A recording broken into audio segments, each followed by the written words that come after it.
আসসালামু আলাইকুম ওয়া রাহমাতুল্লাহি ওয়া বারাকাতুহু। সুপ্রিয় দর্শক মণ্ডলী,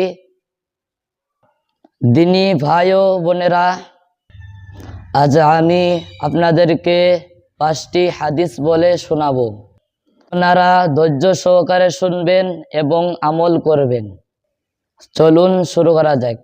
1 নম্বর হাদিস, ইন্নামাল আমালু বিন্নিয়াত, অর্থ সমস্ত আমল নিয়তের উপর নির্ভর করে। 2 নম্বর হাদিস, আখলিস দীনাকা ইয়াখফিকাল আমালুল কলিল, অর্থ তোমার ঈমানকে খাঁটি করো, অল্প আমলেই নাজাতের জন্য যথেষ্ট হইবে। 3 নম্বর হাদিস, মান ক্বালা লা ইলাহা ইল্লাল্লাহু দাখালাল জান্নাহ, অর্থ যে ব্যক্তি কলেমা তয়্যিবা পড়ে নিল সে ব্যক্তি জান্নাতে যাইবেন।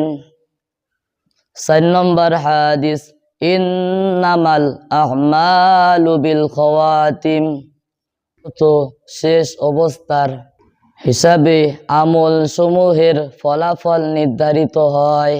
5 নম্বর হাদিস, আনা খাতামুন নাবিয়িনা লা নাবিয়্যা বা'দি, অর্থ আমি শেষ নবী, আমার পরে আর কোনো নবী আসবে না। আসসালামু আলাইকুম ওয়া রাহমাতুল্লাহি ওয়া বারাকাতুহু।